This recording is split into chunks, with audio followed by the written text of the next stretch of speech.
Hi, Aisling. Hi, Ciara. How are you? I'm wonderful. Thank you. Thank you so much for joining me. I would love if you could just explain a little bit, first and foremost, about what you're currently doing, and then we'll dive into everything else that we want to talk about. I'll just preface by saying that we've known each other for about, what is it, maybe 6 or 7 years now? Yeah, I'd say around 7 years. Yeah, Okay, fantastic. And the journey during that time has just been quite extraordinary, hasn't it? it has been And absolutely. very much. And we were hoping during today's interview that we might be able to elucidate just a little bit of some of that to give little snapshots or little glimpses into the true nature of really what the journey has been this whole time. And it's nothing like it seems on the surface. And there is so much magic to be shared, essentially. And that's what this interview is really for. Yeah, absolutely. And I think, yeah, like what you're saying, nothing is as it seems on the surface. And it's really for us to be able to express that clearly so other people can hear that when it's the time for them, and they can, see when it's their time to take their journey. Wonderful. Okay, Yeah. so what are you doing now, first and foremost? Let's start from the top. Yeah, well, I kind of short version, I am practicing as a nutritionist, so a holistic nutrition coach. So first and foremost, people come to me through that. In the meantime, backtrack there to 2015, I trained in rune mastery, and I kind of really didn't understand how I could integrate all of that. However, I really felt drawn to, I suppose, the fact that I could only bring people to a certain point using nutrition. Right. And it was like, again, like reaching a ceiling, like the same things would keep appearing over and over again.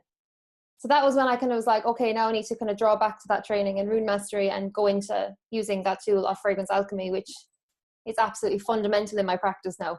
That's absolutely fantastic. So obviously I'm a rune master as well, so I know what that is. But for the sake of those listening, would you like to explain a little bit about what exactly is rune mastery? What are the runes to begin with? We should Well, say, yeah. sorry, Aisling, I was just going to Yeah, say, yeah. we should say that these runes are not the same runes as the ones that have been used throughout the ages. They're not the same as the Norse runes or any other form of rune divination that has been used previously. I see a lot of questions from people Yeah. about runes in general, but this is a totally different ballgame. Yeah. So let's hear what you have In to say. my own words, I would say, yeah, so they're the new runes of the Infinite Mother, and they've come through Almeen of Spiritual Journeys. I trained with Anita in the Rune Mastery program in 2015. And I suppose at the time I was doing them, but I actually didn't cognitively understand Okay. what they were. But what I did know was that it was basically like the outer senses, that 10% of our power is in the outer. And the runes are actually a communication tool to our inner senses, our Okay. inner space. So basically it's like, if you look on the outside, this is the masculine, and then the inside is the feminine, but we actually can't communicate. So the runes provide that bridge so that we can communicate with our inner space. But also what that does then is it obviously has a purifying effect. It starts to clear the membranes between inner and outer, Okay. and then it starts to dissolve the blockages that are held and keeping us encased in this current reality. That's wonderful. And we should say also that the inner and outer haven't been able to communicate because they've been opposites to one another within Oh yeah. the separation. Yeah. So really this is restoring the communication between two things that are not opposite at all. It's been an illusion that they have been. Yeah. But also I think that's a huge point actually. Yeah, it's I suppose we're at this juncture, and I suppose I was hearing this back when I was training, and I was hearing this from you as well, that we're at this juncture where separation consciousness is no longer viable, and Absolutely. we're being asked, but like, what does that mean? That's just a concept. These are actually the tools to do that. Precisely. That's brilliantly put, actually. Yeah. Fantastically described. And that's taken me a long time to kind of dive deep into the complexity of it, because I'm saying that in a simplistic way, but it's simplistic application, but like there's so much to it, and there's so much in the study that it has taken me a long time to really integrate it. And now I'm like, okay, now I see that this is my role. As in, I thought I was a nutritionist. What? Yes, that is part of what I do. However, For what it's worth, I didn't think you were a nutritionist. yeah. So I'll just say, just for people to kind of understand, it's like I met you. I think that was around. It must have been around 2012 anyway, 2013. And I was in the height of my activist. So I was like I was the epitome of like being in separation consciousness. I was like, the government is outside of me. Everything is an opposite. I have to fight it. I have to, you know, bring other people on this fight. I have to draw all this awareness to this issue. And then it was when I met you inside Cornucopia, and you actually had, it was like a scene out of Harry Potter. you had like a little bag of fragrance alchemy oils, and you're like, you know, there's, you never said it directly. It was kind of more like you were saying like, oh, there's more to you than you realize. And I was kind of like, oh, I don't know what you mean. And then like 2 years later, I was like, I need to talk to you, Ciara, about this now. After exhausting myself fighting, but that was all part of the process, because, you know, I probably wouldn't have the same conviction in this, only the fact that I've taken this journey with it. That's wonderful. Really fantastic. It's funny that you mentioned that, because so many of our interactions have been like scenes out of Harry Potter. It always seems that we meet at these really weird, mystical, magical corners of the universe sort of thing. Completely. And it's just like, oh yeah, we have these moments, but it's I suppose, and I'm trying to kind of put myself back in that time, and actually kind of like, oh my gosh, like to other people that sounds like it doesn't make much sense, because it's just not yet in your realm of experience. Okay. And I think that's a key thing, isn't it? Because it's like, oh yeah, that's a far out concept, but however, everything is the unknown until it absolutely becomes known. Yeah, so I'd like to say a little bit more about that. How would you introduce this whole thing to somebody who's coming at it from the angle of, what, this doesn't even make any sense, you know, how it's not in my reality at the moment? Yeah, I think for me, I suppose how I communicate is really through like my own story, and I kind of use that experience, I suppose, of like in the summer I had the whole inspiration to write this book. Well, it's Moving from Fear to Trust, and it was the story of I suppose the journey, like the most antagonistic oppositional person was my dad. And so I kind of documented the story, and then because he had actually come over in the summer because he was doing canoeing around Ireland. And I was just like, okay, I need to do this story, because basically I was like, for ages, I used to be sending him letters for years, because we had a very antagonistic relationship, and I lived with him when I was in university, and ended up not talking to him for a long time because of that constant conflict between the two of us. Obviously then when I started doing this work, I was like, well, that was futile, trying to change him or trying to like say anything to him, because again, that's like reinforcing the opposition between us as separate entities. So obviously I did my own work with the fragrance alchemy, and I really was kind of like, I didn't have any attachment to this will heal my relationship with my father, or I don't know, I was just doing it for, this is the path that I'm on. Yeah. So it was just interesting to observe, I suppose, was that hostility still there? And it's like all of that antagonism has softened, and it was like, well, obviously because of the work that I've done on my own self, that has actually cleared, well, it's cleared so many layers, but it's like, it's clear that kind of, I suppose really it was, I think, almost like it represented the division between the masculine, him, and me, the feminine. It was almost like I always had that. I don't know if that was like some archetypal situation going on. However, it now has softened to the point that I even wrote about like doing rune mastery, and I'm training in grand mastery at the moment. And he even wrote under like a comment on Facebook, he never would have done this. He even wrote under a comment on Facebook saying, he tagged somebody who's like, well, this is my little girl. And I was like, anyway, that's just my own, like one of the stories that I have with this. And I think how I kind of introduce it to people who think, oh, I don't really know what you're talking about. It really is like the whole thing of like how the emotions are holding these different frequencies in place, and how when people keep experiencing the same things over and over again, like that analogy of like you're in a fishbowl. And I think when you just say certain things like that, certain analogies, people just get it. Absolutely. Or if they're there, they're like, that's exactly the experience that I'm having. And then, you know, they don't need to know the whole thing, because you couldn't possibly know the whole thing straight away. But it's just having like this entry points to it. And then there's like the certain points in your mind, oh, you know, it's the blockages that are flowing through the meridians, the energy pathways. And whoever is meant to hear that at that time, they'll just get it. If it's meant that message for them. Absolutely. That's a very good point about analogies. There's such power in analogy, isn't there? Completely. Yeah, because it's an abstract concept, and we can only teach abstract through like analogies, like as in like creating something that's concrete in a way that they can resonate and they can visualize a fishbowl, for example, or whatever analogy you're drawing upon, they can actually visualize it, and you're making the abstract into something that they can like concretely take on board. Absolutely. Okay, so would you like to tell a little bit about how did you end up going from, because obviously, you know, when we met, I witnessed that as well. You really were really full-on activist, and you did an amazing job in that capacity. Yeah. But you've explained that you came to the point of just, you were on your knees with fighting. You couldn't do it anymore. How did you get from that to where you've got now? Do you want to share a little bit about the bridge of that experience? Again, it was like I'd always have these critical conversations with you at these junctures. And we were doing an event in Whelan's, and I remember, I think I ended up being on the phone to you just before we were going in, and I remember just going like, that's it now, I have no more fight left in me. I actually cannot. I was like, I felt like my heart was going to break. I was like, I actually feel like I could actually collapse into nothing. Like I actually was like, I actually have nothing left to give. And again, I was like, I didn't know. I was just like, I have no idea what I'm doing. And then I contacted you, and you were doing like a shamanic retreat down in Kenmare. And I came to like the last day, I think it was like 3 days. I went to the Sunday of that.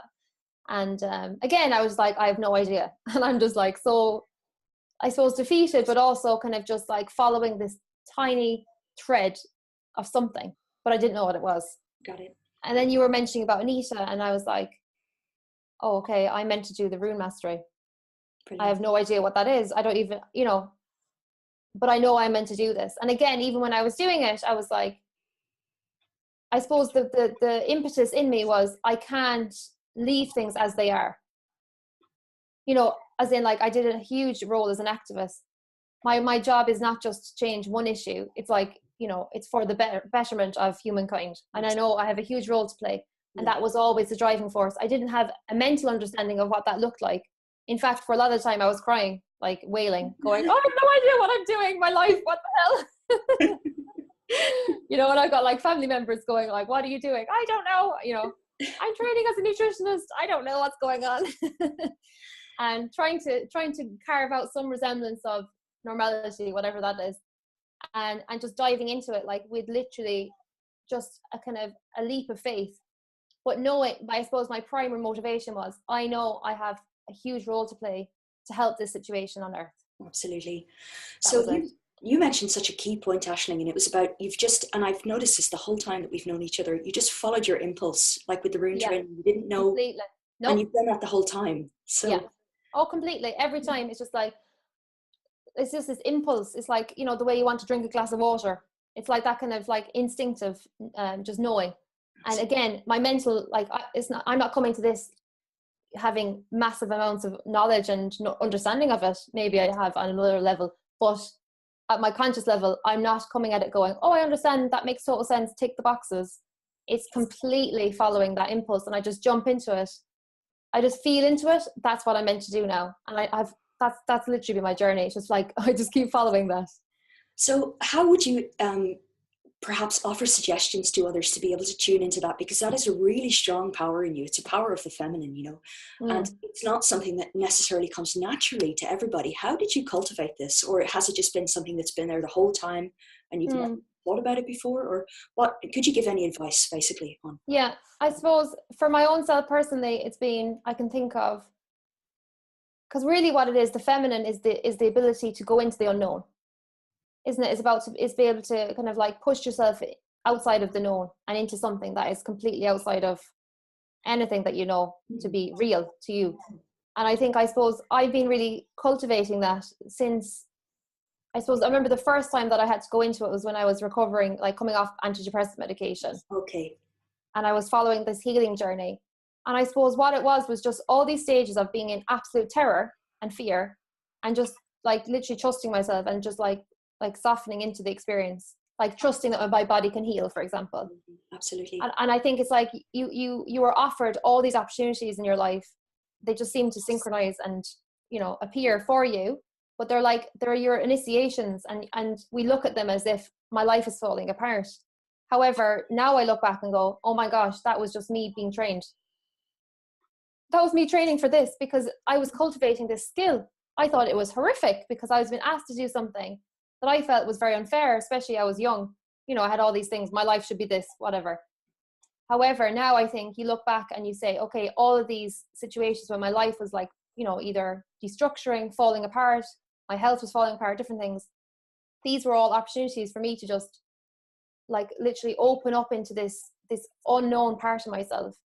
And it's like, once you start to cultivate that, it's like this constant communication then that can come through. And then it just becomes like, it looks like then just very normal. Like it doesn't, you're not doing any wild practices to get it. It's just, it's in you, and you're kind of drawing upon it to make those decisions, day-to-day decisions, like what am I to do next, or who am I to speak to? So and it's like, yeah, it has to, yeah, it's attunement, isn't it? Yeah. That's amazing.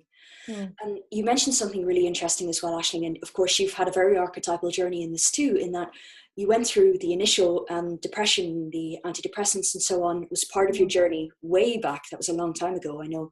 But it's so interesting because what you've described before is that essentially it was just that you were not on the right path in life, and life was trying to redirect you.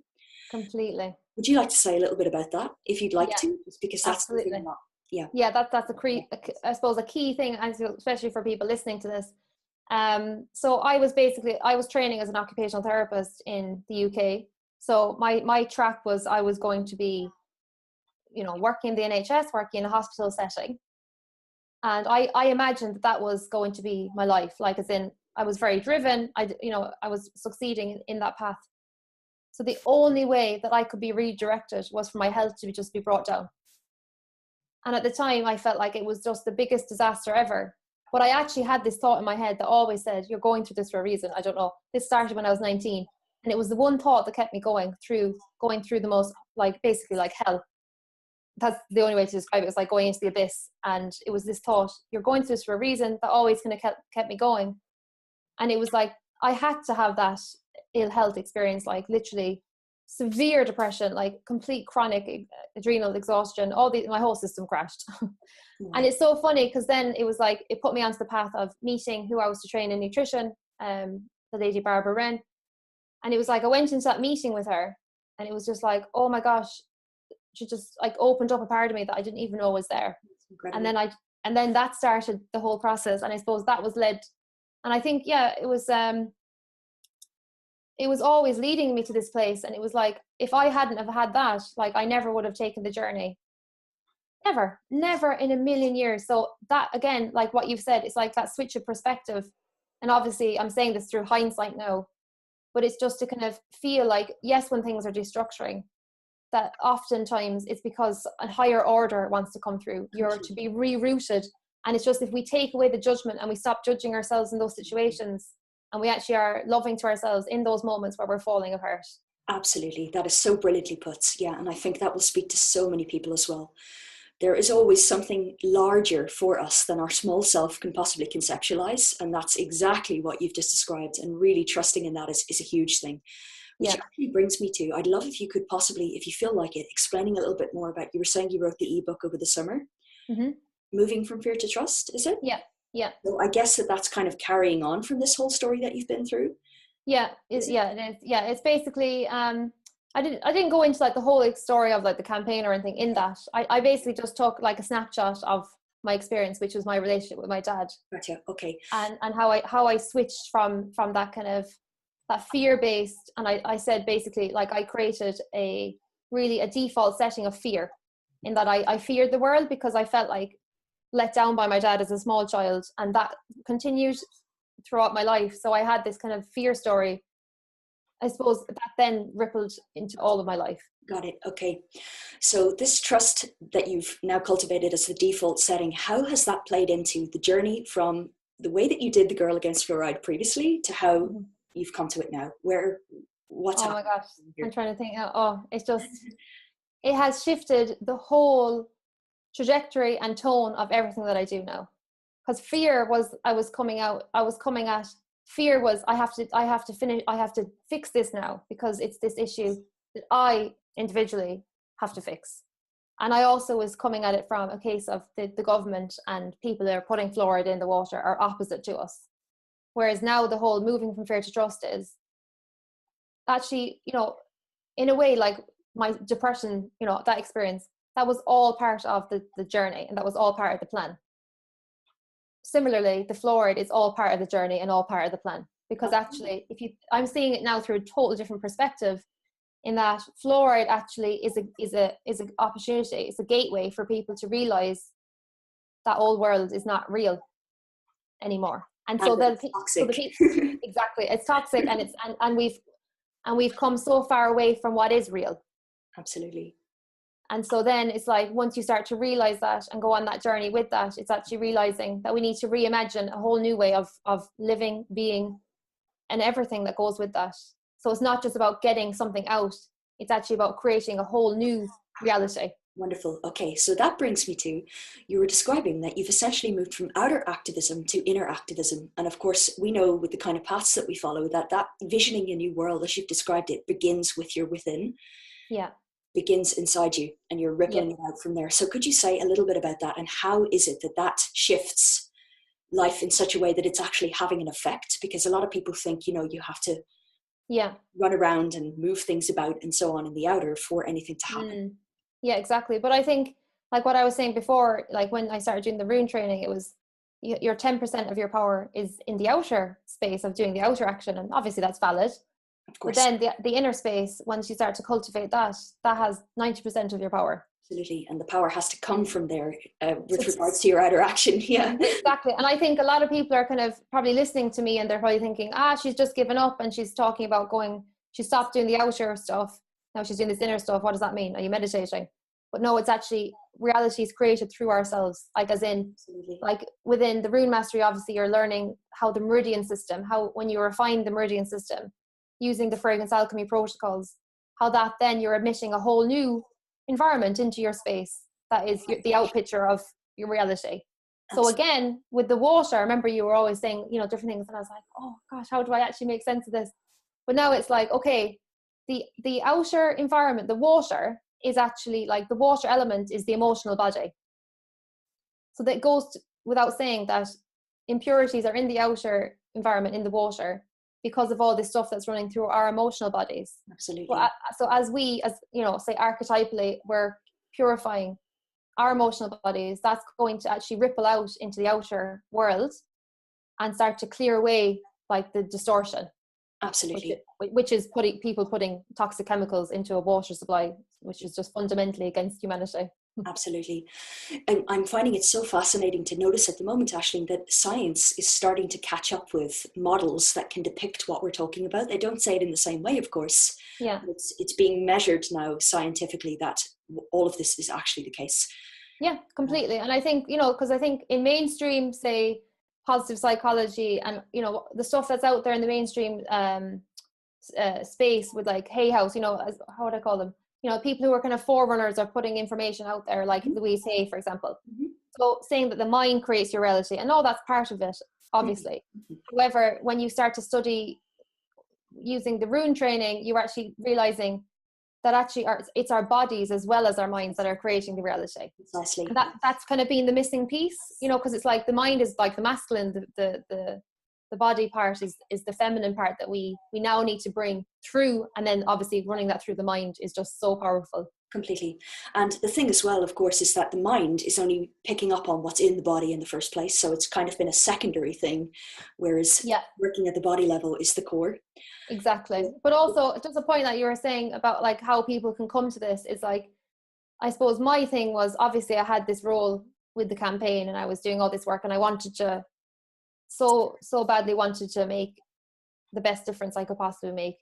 However, my thing physically was that I was holding so much anger in my liver, because I basically had just processed everything through that organ. And that was actually one of the biggest driving forces to doing this training. Anger. Anger was being held. And I remember you were saying it's like your organs sometimes process the different emotions. And so that was something that I had to do very, very deep level clearing with over a long time to actually clear that out fully. And again, that was like, I suppose that showed me physically, this is real. I could feel, I could feel the effects of it. It wasn't just like coming from a concept. You mentioned such a key thing there, and I hope you don't mind me saying this, but I recall that at a certain point, we were speaking about this and you didn't even recognize that there was anger in the liver. I think that is so key for so many people. Yeah. This is such an abstract thing that even the idea of what, there's anger in my liver, what are you talking about? You know, it can be so deep that we don't necessarily realize. Would you like to say a little bit about that? Yeah, I mean, I definitely didn't know that there was anger in my liver. Actually, I'm saying it as if anger in my liver. Basically, it was like my liver just felt like it was blowing up all the time. Okay, yeah. And it was just inflamed, even though I was like following a really good diet and, you know, detoxing and doing all these things, constantly clearing my liver. But it was like still this was persisting. It was like this, basically like what I learned that later on was like an encasement, because I think, I don't know what my whole journey was exactly. I can only kind of remember up to a certain point. But I think I've stored a lot in that space. And I think also from my own ancestral line, there would be a lot of anger. So I think I picked that up not just from my own experiences, but also from my family line. So yeah, the way it was showing up for me was just like my liver felt inflamed. I felt like really hungover, even though I wasn't like, you know, putting anything into my system that would make me feel that way. It was very frustrating. But then when I actually started to study it, I was like, oh yeah, that makes total sense. Like, you know, when you see, well, obviously I've trained in Chinese medicine as well, as in like how, like, say the lungs hold grief. So all that kind of made sense to me anyway. So I was like, oh yeah, I totally understand that. But I definitely didn't know that was my particular issue until I started really kind of journeying into it. Into the rune stuff very particularly, I imagine. That's an interesting one, because I was going to mention it about the grief in the lungs. That's a much more obvious one for people to be able to sense. And I think it might be a good idea just to suggest that anybody who's listening, if they feel to, really feel into your body and just notice where you feel things might be held. Because so often what's occurring with things in our lives that we might make no connection with whatsoever is it's where something is actually held in the body. And completely. That's a certain result. So always tuning into your body will tell you. Ultimately, we're just not used to referring to the body for information. And actually, it's interesting because what I say now, like even when I work with people, I'm like, let the body lead, let the body tell us, like, because our mind can only decipher a tiny amount of that, you know. So it's like the body will inform us, and then we'll translate that then through the mind. Absolutely. So I would just love to explain something really, really quickly for a moment, just to maybe help anybody who's just done what we've suggested of tuning into the body, to grasp this whole idea. Imagine the meridian system like flows that are emanating from your body into your whole environment. It basically is the case that whatever is in the meridian system is going to be directly creating your environment around you. So the idea of what we were just saying is that essentially where there's anything lodged in the body that is of a lower order than what is possible for you to be really living, it's going to be directly creating something in your life. And really tuning in this way helps you to recognize the subtleties of that's what's really happening, where it just would not be obvious if your entire focus is on your outer reality only. I think that's really the journey that you've taken with the Ashling, isn't it? It's turning your focus from only looking at the outside to coming back to yourself, coming home to yourself and looking from the inside out, would you say? The inside out, absolutely. And I have to say that was a big a big struggle for me to kind of go with that, because for so long I was so fixated on everything's on the outside. I have to maneuver everything on the outside, and it was just a case of it's just not working anymore. It's just not working anymore. I just had to surrender to this process. And now I'm just like, finally, I actually just, you know, went with it. And I'm like, oh my gosh, I can't believe I didn't realize this. But how could you? It's just, you have to go on this journey to experience it. Because yes, these are, you know, very valid concepts and, you know, make sense if you study metaphysics and how things are created. But it's like, it's not till you feel it. And you, as you say, it's the subtlety that you start to witness that change, you know, like, for example, like what you're saying, like you're kind of you're pouring your inner to your outer environment. And it's like within that, then it's like the outer environment, because your home for your own self is becoming more and more supportive of you, of who you really are, as opposed to the constructed self that you had going on before. That is really brilliantly described. And you mentioned such an interesting thing there as well, is that we tend to wait until life breaks us down to make necessary changes, but it's not the only option. No, I think we've done it really the hard way. I'm like, I even said that to a lot of people, like in my ebook, I was like, I've done this the hard way so you don't have to, you know. You don't have to get to this breaking point in yourself, or you don't have to have forced change in terms of different things happening to really push you onto this path. It's like you can actually just come from a very gentle place. Like it can be very gentle.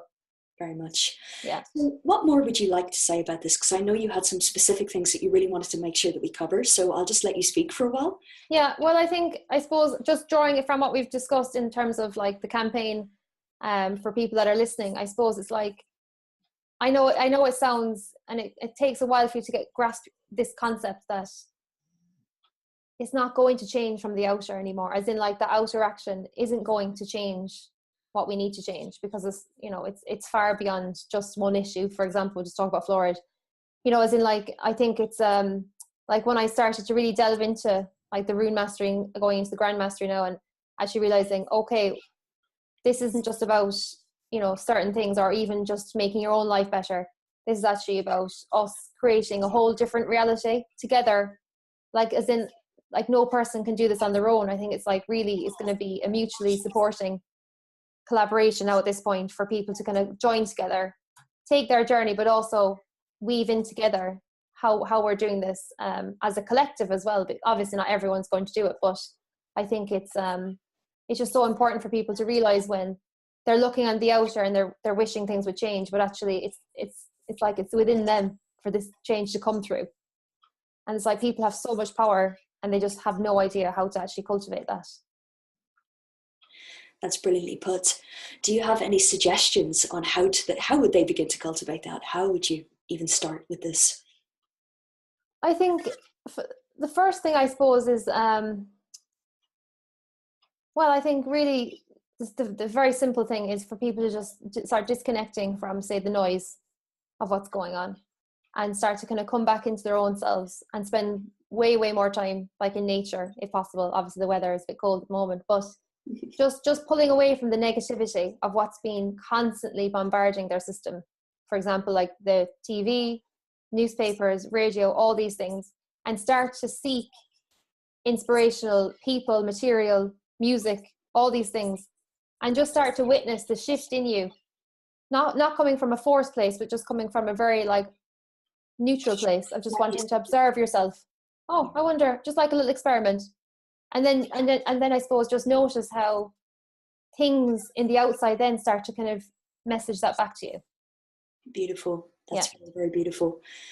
That is such a key point. And I love how you mentioned about the specifically noting that your environment starts to mirror back to you.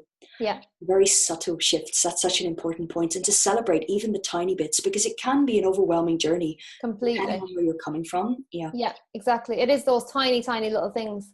And I suppose it's just noticing how you can change your own frequency and state on these very subtle levels. However, as you say, as you kind of start to follow them, you end up having conversations with the person you're meant to have a conversation with, and you're just that openness starts to bring things through into your space that you wouldn't otherwise have even encountered, because you just didn't have the right, maybe you were, the filters were down. But it's like once you start to have that opening, it's like a stream of energy starts to come in and starts to lead you. Because I think for me, I remember looking back when I was in a really dark place, it was just this intention. I have to get well. Like as in, I want to find the answers. I will find them. I don't know how, but I'm just open. And I think it's like you put out a call. That's brilliant. Yeah. That's such a key point. The intention. Would you like to say a little bit more about that? The power of intention, basically, in this. You don't have to have the answers, but it's exactly. It's the intention. Yeah, I think it's like because I think what that does is like it redirects your it redirects your path. It's like when you have this really strong intention of I want to heal my body, or I want to come out of this unhappy situation, or whatever it is where you find yourself. That intention is it's like it's an opening, and then that kind of allows whatever matches that intention to start to materialize around you. It may not necessarily be straight away, but it's like you're going to start you're going to start to be guided by yourself and the outside. Yeah. Absolutely. Definitely. I can so see how all of the different areas of your journey and your work all weave in together, including the moving from fear to trust thing, because during that process that you've just described, you really do have to have the trust in place that, okay, what I'm looking for may not have materialized yet, but I'm on the path. Just totally trust. Absolutely. But I also think that the more you move from, say, fear to trust, is like the more that you can settle into trust, even if the stuff that you want or intend hasn't yet shown up. It's almost like, really, it's the more that you can cultivate that trust without yet knowing, or not being able to yet see. It's like that creates this like stream of power that can come through you, and you've no idea. Do you know? Because it's like, even with, say, Richie, who's obviously my fiance, and he's following a path into the unknown, and like I'm learning through him all the time as well. It's just trusting, and it's just amazing what happens when you trust. It's like magic starts to happen when you trust. There is actually, just very, very briefly, as you know as well, there is a mystical power to the state of trust. It's a state of being that does open things up in us in a very profound way. Yeah. And that, again, I'm sure it's something that can actually be measured by science in terms of what it does. There is so much more in that than meets the eye. Completely. I think in terms of the energetics, like I say to people, it's like when you're in fear, you're contracted in. So you're blocking off. So even though you're protecting yourself, you're also blocking off the wonderful power of the universe and, you know, the love that's available for you. So it's like when you expand into trust, you just open your field into receiving that beautiful stream of energy that is always available. Just when we're in those terror states, we just can't perceive it, or we can't feel it. It's kind of like a flower opening to the sun, isn't it? Rather than staying closed. Yeah, exactly. And then all the beautiful harmonious interactions will start to happen. Absolutely. But it's also because, like, I often talk to people about, you know, the analogy of like childbirth in this whole process, and I you know, it's a very good analogy. Even if you've never had a child, I haven't had a child, but I can imagine, and I've studied, like, you know, so much about this process, that it was actually a very good midwife called Ina May Gaskin, and anyway, she was just describing how it's like, you know, in childbirth, it's like, it's actually the fear of the childbirth that creates a lot of the problems. And again, I'm not just saying about childbirth, I'm just going to use this as an analogy for this journey. Absolutely. And it's like, they said that if you can open the body, if you could open all of the orifices of the body and like let the body completely open. And I think it's like, if when you're in that really trusting state, then whatever wants to birth through you will come through you. Absolutely. In a beautiful way. Whereas if you're in fear, it's like it's you're fighting, as you know, hard as possible. you're making it as hard as possible, and you're creating a lot of discomfort for yourself. So again, it's kind of like, you know, obviously that's a very primitive, you know, instinct for people to birth a child, but I think we're always birthing ourselves. And in this journey, you're like I always say, I'm constantly dying to my old self and birthing anew, and that creates a huge amount, like, it is a cultivating trust constantly. And it's just, Absolutely. you know, it's a skill to master, really. Very much. It's a discipline in itself, isn't it? Completely. Yeah. It's not like la la la, I'm trusting la la la. Like, you have to be able to really focus into it. And you also and like, if you think that things are showing up in your life that would put you into a fear state, they're the moments that you open to and you soften to. Precisely. Those are your challenges, as you mentioned. Yeah. Something that I notice so much is that many people fear their own power. They fear the magnitude of what they are to birth, you know. Yeah. We all sense in some way or another, depending on where we're at in the journey, it might be more conscious or less conscious, but we are here to birth something through us, individually. But the magnitude of that can sometimes be very overwhelming. And what that comes down to is fearing your own power. And you mentioned earlier about how we have so much power, but just don't realize. Yeah. Would you like to say a little bit more about how have you come into being able to embrace your own power and the power of what has to come through you? Well, I would say that it's coming through, I suppose, for me, in increments. Got it. It's witnessing my power when I felt like I was like on my knees, and then witnessing that I had this like unbelievable strength inside me that was like almost not human. Well, it is human, but as in, like, I felt like this is like supernatural, like super extraordinary. And I suppose in those moments, then I kind of, I suppose, realized that there was a strength in me that I hadn't realized. And then when I started to go into the study of like, I suppose, okay, I want to make the world a better place, but I feel powerless. Okay, how do I actually find my power? Gotcha. Okay. And then when I started to study all of Almeen's materials, it was like, well, we've actually feared our power because we fear that it would, corrupt us, or, make us impure, or make us all these different ways that we see people in the world operating that we don't think is the right way to do it. So I think really it's really a study of like mastery of your own power. That's amazing. But it's coming from a place where it's not like, for me, I think I've only been able to access this because I've actually had to step out of the way, as in my own ego self has had to be had to be dissolved out of it, because it's like it's coming at it from a place of harmlessness, so that you're completely aligned with whatever is meant to come through you uniquely.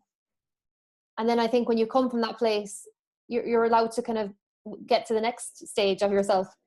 But it's like if you're coming at it with like this like forced agenda, I need to get my power, you're just cut off from it. To work. Absolutely. It doesn't work. Yeah. You mentioned another really key point there, and it's about you were witnessing your own power when you were on your knees. And I think so many people, when they're in struggles in their life, and perhaps your whole life has been a struggle, it's easy to just have this constant sense of I'm failing, I'm not managing, I'm whatever. But if you really acknowledge your own strength, that you've even managed to get through what you've got through so far, that can be an opening. Absolutely. It is. That's a really important point. Yeah, it is an opening, because I think you can, as you say, like I was looking at it going, oh my God, this is terrible. But then it was like, once I started to realize that this is the path that was opening up to me, I was like, oh my gosh, that was totally like brilliant. As in, like, I had to go through that. That was like, and again, then saying, other people give up at that point. Other people wouldn't be able to do that. Like I did do that. I kept going, and I kept, I suppose, showing up for my own self and being there for myself. And then, as you say, you just switch that perception of that experience, and then you go, I have all this incredible power. What now can I do? Like, when I'm coming out of those situations, what can I now do with it? Yeah. Yeah, beautiful. And then it takes you, I think, out of that, like, oh, I'm victimized by my experience, into I've actually created these experiences from another level to actually open myself up to this path. That's incredible. Fantastic. Is there anything further that you'd like to say about this, actually? Just because we're coming near the end of our time, and I want to make sure that you've covered everything that you really wanted to express today. Yeah, I would just say, like, whoever has listened to this, whatever you're going through, just realize that there's always a way. There's always a way to completely transform what you're experiencing. And I think it's just to know that all the tools, all the supports, like everything is here now.